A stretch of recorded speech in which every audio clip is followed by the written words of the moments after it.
Hi,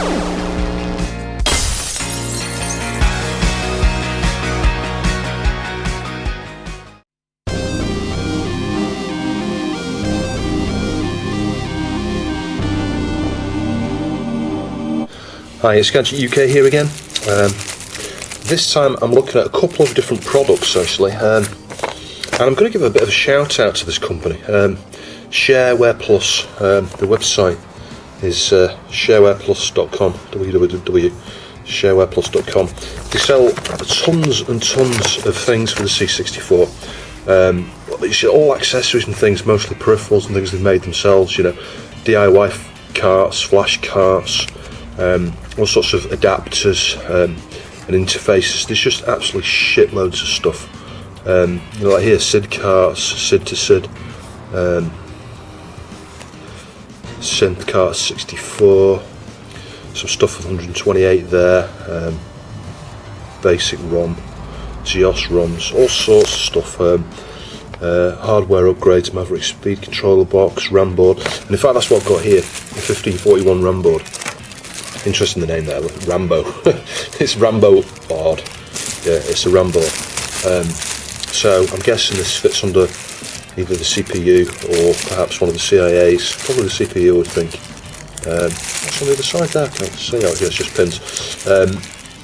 You know, so let's say you remove the chip, stick this in, stick a chip back in, and then you've got this additional, a bit of a decoding logic here, and an additional 8K of RAM, which you can use with things like Maverick. So I'm going to have a tinker with that. I don't know when I'm going to be able to, how easily I'm going to be able to use it, or what modifications might be required, but I think, yeah, I'll have got fit in that. But then last night I went to their website, because just periodically I was doing, I had a look, you know, they've got all sorts of leaflets they stick in here with this as well. It's got some brilliant stuff. Anyway, I went to their website and just to see what else they've got, and they've just produced this. Now there's a guy, I think it's on it's his website, you can just see it there actually, www.worldofjohnny.com, and he's produced a Diagnostics Cart, which is like, you know, and it's 8K. He's managed to squeeze in all sorts of utilities there you would need to test a 1541. Things like, I've already shown actually on the Free Spirit software, you know, with the head stop, speed test, track alignment, but a bunch of other stuff as well. He's almost just squeeze that right down to 8K. This Shareware Plus contacted him and said, can we build a cart, you know, can we actually produce a cart? And they got permission. He said, yeah, sure. And they produced this, so you've got the box, the little leaflet that comes with it, and the really sweet looking cart with its custom label and everything. It's just brilliant. So yeah, we'll have a go. We'll stick this in first. I think I'm going to try this first. Connect both me drives up, my physical, you know, 1541s, and just give it a test. See how this software behaves. So there you can see it going through the disc. Actually, this is a pre-formatted disc, and I think the left column. Looking at that, it says you've got two columns there. You've got, well, the first column's the track, then the second one is track read, and then you've got the red club or whatever it is, I think, there that says on track percent. So 100% is good as far as I can gather, because I did try this with an unformatted disc and I was getting like 0, and it was taking ages. So that's a good indication that it's able to read 100%, and between the tracks 100% as well. So it would seem that that's actually quite useful.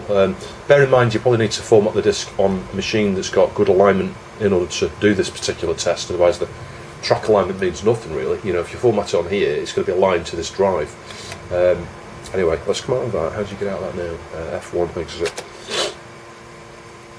But yeah, I like the way he's managed to get all this back, you know, all into one menu. So we've done the alignment test. Let's do the BAM. Bear in mind, Free Spirit software says this is pretty bad. Not sure how this works actually. Press a key. Bottom there then. Oh, BAM, that's the BAM with it. Yeah, sorry, I'm thinking of the disc, you know, the track 0 here. It's not. The BAM is the file allocation table there, isn't it? It's like, you know, I can't remember what the acronym BAM stands for, but that's the equivalent anyway. What else have we got? Performance test, let's try that. Hey, I'm not sure how that works. Press return. So it's formatting. Track 0, the seek there. It's got a fast formatter built in. I've already tried that. That runs really quick actually. It took, I don't know, 6 or 7 seconds something to format the disc. I was amazed really.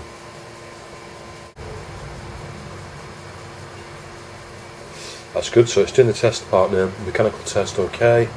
Open file for writing. Okay, so yeah, it took about 30 seconds to do that, then it's closed the file, open the file, reading.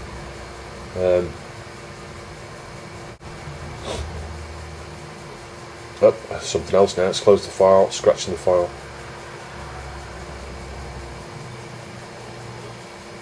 Update the BAM. Right track line, read BAM.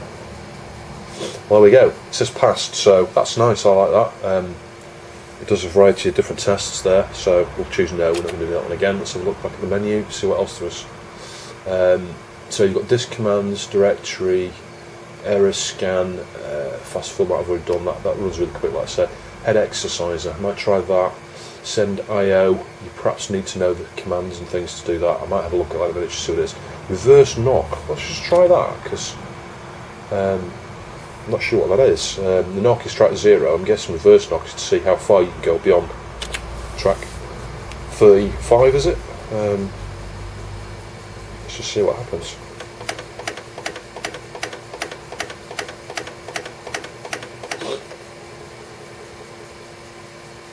Done. And? And? And what does that do? I don't know, comments below please if you understand what that does. Reverse knock. Does it reverse the effects of bad alignment caused by a knock by making the drive move the opposite way further than it should be able to, or something? I don't know. Please let me know in the comments. I'd be interested. I bet the alignment's gone now after doing that. Let's just try head exerciser because I'm curious to see what that does. So you've got F1, F3 step half track down or up. F2's bump, F4, F6 seat track 1835, F7, 5, F7 motor on off. So it's the function keys here, and then F8 to exit. So we'll try F1, F2, F3. Let's just see how we get on with it. I'm not sure. Let's try it now, F1.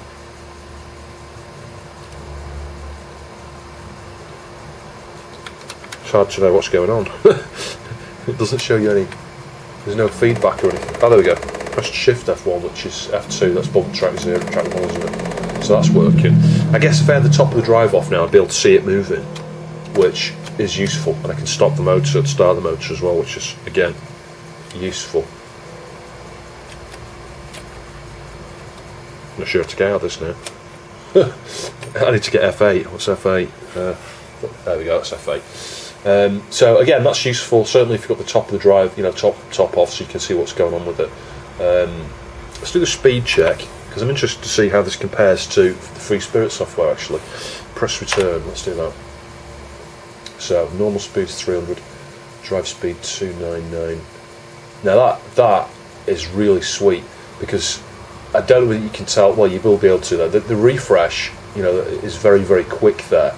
It's almost real time, you're a second out or something like that, and it shows you the difference there as well. So you could just adjust it, either using either of those values there. Just tweak the pot a tiny little bit, so you get spot on the required RPM there. So that I very much like. Now I don't know how this compares when you run this on an NTSC C64. Yeah, that's interesting. If anybody else in the States or anybody who's got an NTSC machine has got this particular speed alignment software, please let me know how it works on yours. Does it just report 300 still? I'm guessing it probably does. It's probably one of these, that's been written to accommodate the slight speed difference there between the systems. But that is much better than the Free Spirit software by a long shot. So what else have we got? We've done the performance test, we've got a validated disk, sector view. Let's just have a quick look at some of these. Let's just go into a sector view so you can see. So presumably you can navigate the disk here. Read, let's do read. Command track, we've got, yeah, you can see there. Let's do track 1, sector 0. Yeah, so you enter the track and then the sector, you can view it using PETSCI there. That's very interesting. Yeah, it looks like some sort of test pattern there, doesn't it, from one of the earlier tests. Anyway, let's exit out of that F1.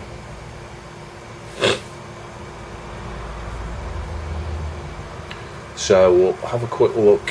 What else is there? An exercise I've done. Let's do the send IO. Let's just see what that is. I don't know if it's going to ask me particular commands. Well, send a command there, look, to initialise it, I think, or do something. That's weird. I'm not sure what that's doing. Comments down below, please, if you know more. It's just sent a 00, I think, and the drive's responded OK. So, is that just a reset or something? Not sure. Anyway, if you're interested in one of these, they're really cheap. £18 shipped worldwide is what it says on the website. Now, I'm amazed at this company, I really am. I've used them before and I've been amazed in the past how quick they send things.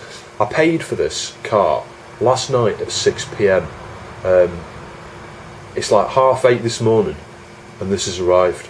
I'm absolutely astonished, absolutely astonished.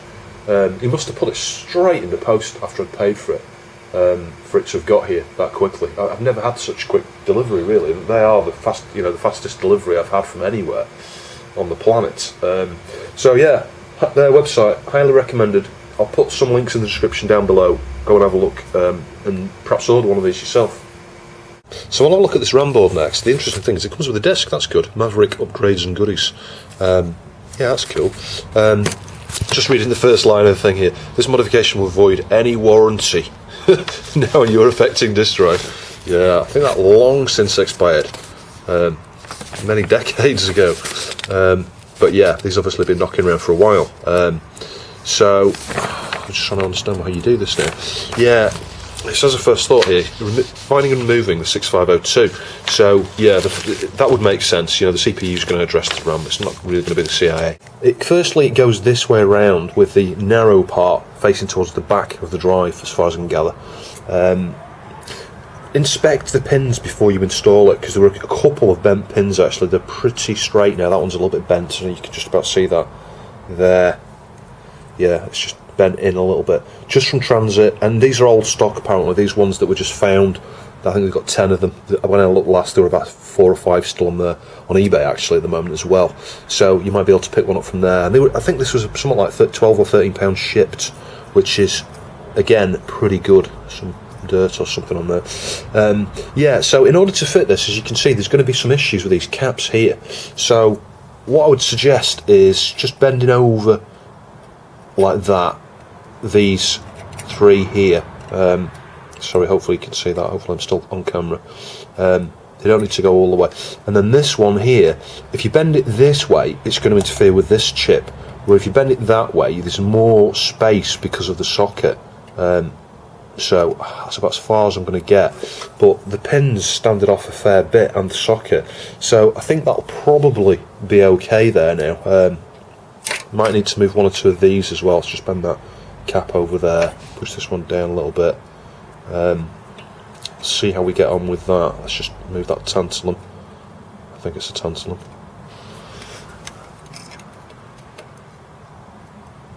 Yeah, might need to do something with these caps. God, this is quite fiddly to fit. What I could do, and I might do actually, is just stick another socket under there. But then I might need to remove the heat sinks from my drive. From my CPU. I'm not sure whether it's going to fit with inside the casing yet. So I'll report back in a minute.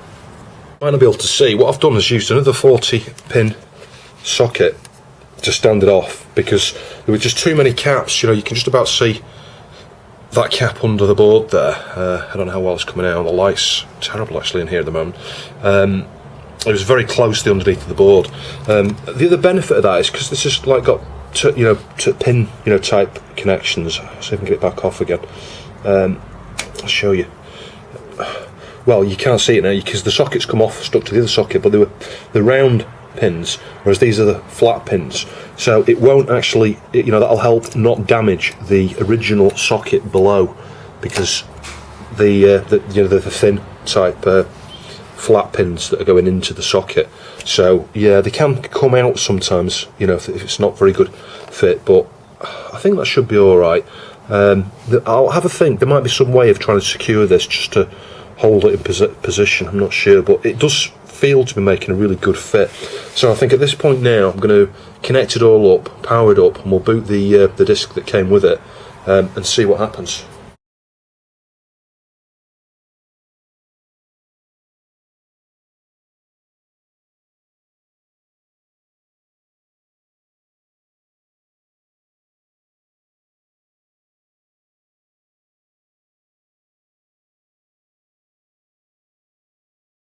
Mangling this here. I'm actually trying to get this sensor out. I need to replace it. I think there's a problem with it. It just completely measures open circuit, and I'm pretty sure it shouldn't. I think this is actually the transmitter part, the actual LED, so it should measure like a diode, and it's just open circuit. So yeah, you've got to prise the damn thing off and crack all the glue. One of the wires split here, as you can see, so I just need to remove it all, get a new I'm going to test it actually. I might just be able to measure it there. I'm just wondering if it's the wires that are damaged rather than the actual LED. But yeah, ultimately I think I'm going to replace it. So joined the wires back up. I might heat shrink it afterwards. I took the sensor off. It was an absolute bastard to get that off.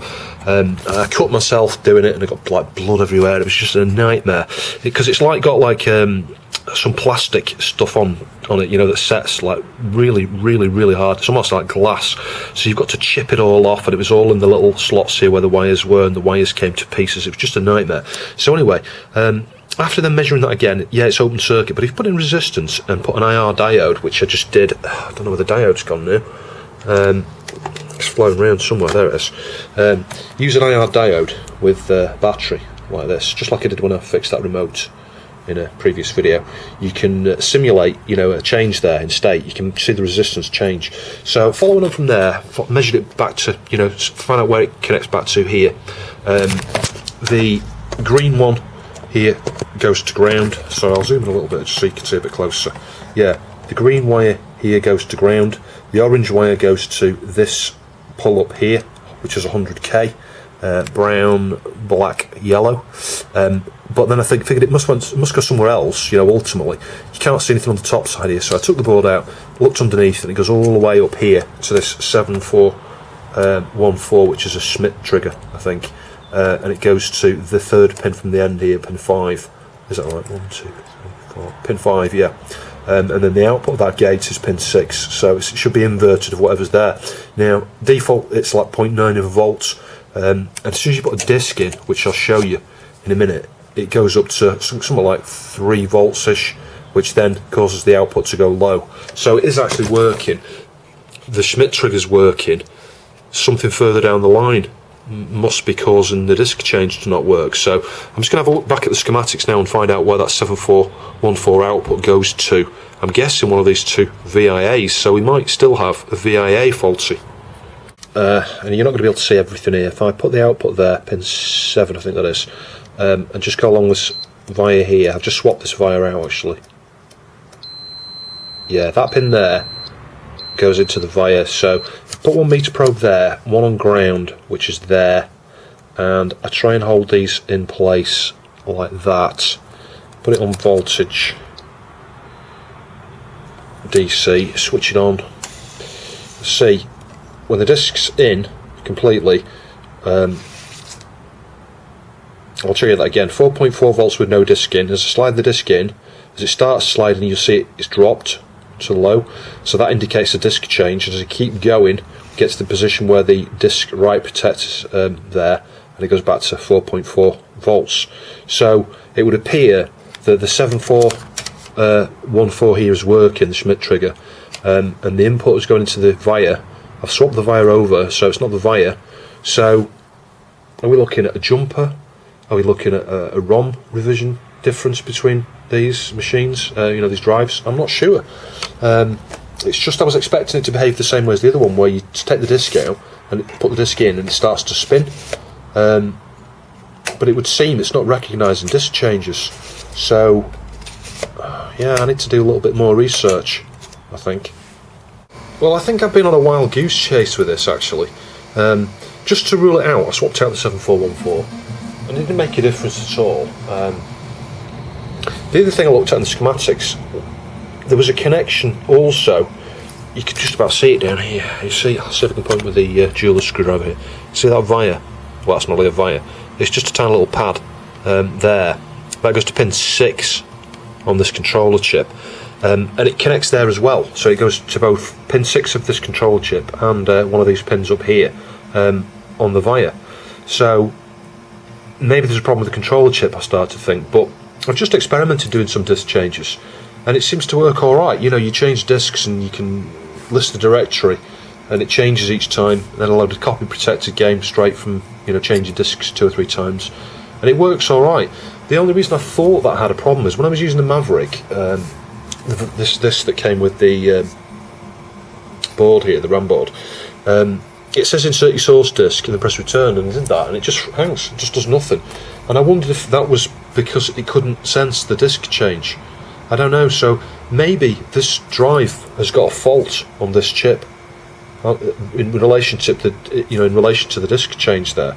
I'm not sure. My other thought is it's a ROM version thing. If I got a newer version ROM on here, it may be okay. Because what I was expecting is, you know, when you take the disk in and out, I'll just switch this off, switch the C64 off, I'll switch the drive off, switch it back on. What happens in the other, in the C model I've got, the 1541C, is when you put the disk in, as soon as it gets to that position there where the sensor is covered, it starts to spin. But I think that's a ROM revision. I could be wrong. I don't know. Please post in the comments below. I mean, that's not really what the focus of this video is supposed to be. It's supposed to be just about this RAMBOard here. So I mean, I've run the tests. The test that comes with it, all it does is just test the RAM, and it runs 2 passes, I think, as default, and that comes back saying, yeah, it's working fine. So I haven't been able to actually try to copy a disk yet. I might come back and show that in a later video if it's anything of interest, but yeah, this RAMBOard is actually working. I just need to find a way of using it, really. But yeah, I would appreciate some comments about this sensor here. I mean, I've learned some stuff as part of the process there. You know, in retrospect, I should have looked at the schematics first, and because if I'd looked at the schematics first, I could have measured the 7414 over here and realised there's nothing wrong with the sensor, and followed it through to the via, and again, it doesn't seem to be the via because I swapped that out, and then, you know, jumped to the conclusion that actually it must be this chip if there's a fault, or it's a ROM revision. But anyway, yeah, wasted some time. So I don't think there was a problem actually, because I've used a different version of Maverick, and as you can see, Chase HQ managed to copy it and boot it without an issue, and continuously swapping between source and destination disk, that always worked. So it must be that version of Maverick that came with a free floppy there that's not quite right. But this drive is not like the other one, doesn't behave the same. You know, as soon as you put the disk in, it doesn't spin. It only spins when you start to do activity. So I'm not convinced there's not a fault with it. But yeah, please let me know in the comments below what you think. I'd also appreciate if anyone out there's got one of these RAMBOards and knows software that makes use of it, including Mavericks. What is that in specific I need to do in Maverick in order to make use of it? Is there a particular copy mode that I need to try? I mean, I've used the nibble copy to do this. Has that used the RAMBOard? I don't know. I do remember trying to copy this disc previously and it wouldn't copy. So the fact that it's working now with the RAMBOard makes me think it's utilising the RAMBOard. Perhaps some of the tracks are longer and they can't normally fit into RAM. Maybe now they are fitting into RAM. I don't know. Please let me know in the comments below. Anyway, I thought you'd find that interesting. Thanks for watching. I'll see you soon.